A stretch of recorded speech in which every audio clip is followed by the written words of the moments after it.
Chers frères et sœurs en Christ, je vous salue dans le beau précieux nom de notre Seigneur Jésus-Christ. C'est un immense plaisir pour moi de me tenir devant vous et de partager la parole avec vous, cette parole que le Seigneur a mise dans mon cœur pour que nous puissions être ressourcés par elle. Je vais vous inviter donc à méditer le passage de Marc au chapitre 3, le verset 13 jusqu'au verset 19. Je lis dans le Seigneur. Il monta ensuite sur la montagne, il appela ceux qu'il voulait et ils vinrent auprès de lui. Il en établit 12 pour les avoir avec lui et pour les envoyer prêcher avec le pouvoir de chasser les démons. Voici les 12 qu'il établit. Simon qu'il nomma Pierre, Jacques fils de Zébédée et Jean frère de Jacques, auquel il donna le nom de Boanerges, qui signifie fils du tonnerre. André, Philippe, Barthélemy, Matthieu, Thomas, Jacques fils d'Alphée, Thaddée, Simon le Cananite, et Judas Iscariote, celui qui livra Jésus.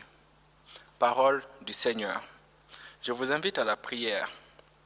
Seigneur, ta parole c'est la vérité. Rends-nous saints par ta vérité, au nom de Jésus-Christ. Amen. Le thème de cette méditation porte sur l'engagement chrétien. Dans ce passage, nous voyons bien que Jésus monte d'abord dans la montagne et établit les 12.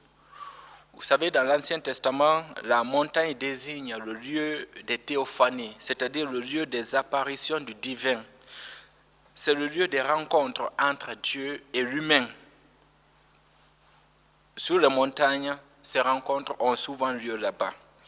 Jésus, en montant dans la montagne et en appelant vers lui ceux qu'il voulait, montre qu'il est Dieu et qu'il est Dieu qui appelle à lui son peuple pour établir une nouvelle alliance. Les 12 qui représentent en quelque sorte les 12 tribus d'Israël sont l'image du royaume d'Israël. Jésus serait-il en train de fonder son royaume propre à lui, où il serait roi, sachant déjà que le peuple d'Israël était sous domination romaine? En tout cas, l'avènement du Christ dans le monde, c'est l'avènement d'un nouveau règne, celui de Dieu.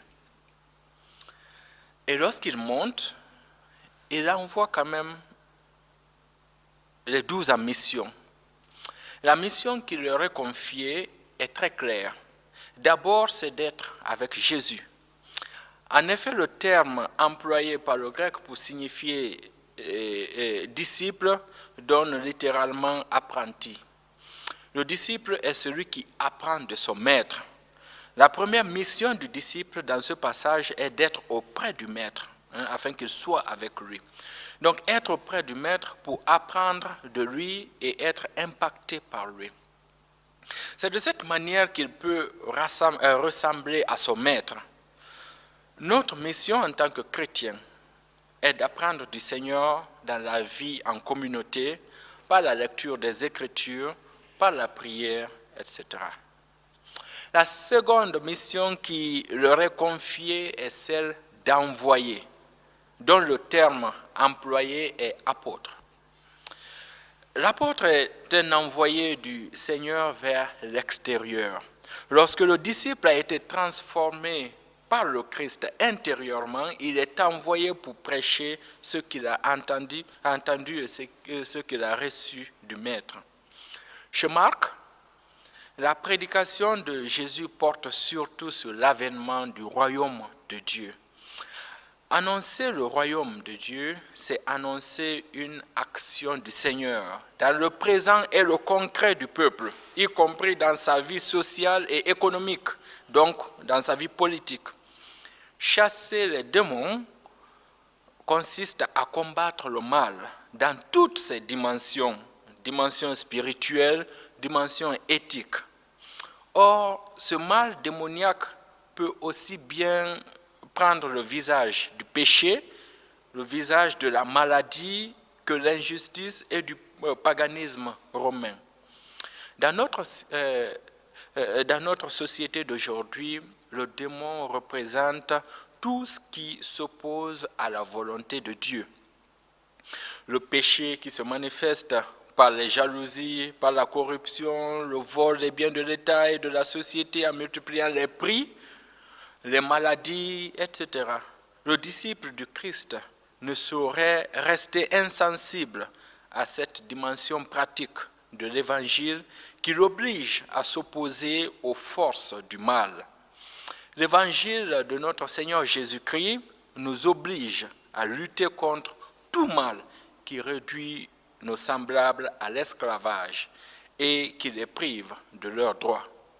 L'Évangile signifie donc engagement dans la société contre le péché, les injustices et retour au Maître Jésus-Christ pour se ressourcer en lui. Voilà la parole du Seigneur pour nous aujourd'hui. Que le Seigneur vous fortifie et que le Seigneur vous bénisse. Amen.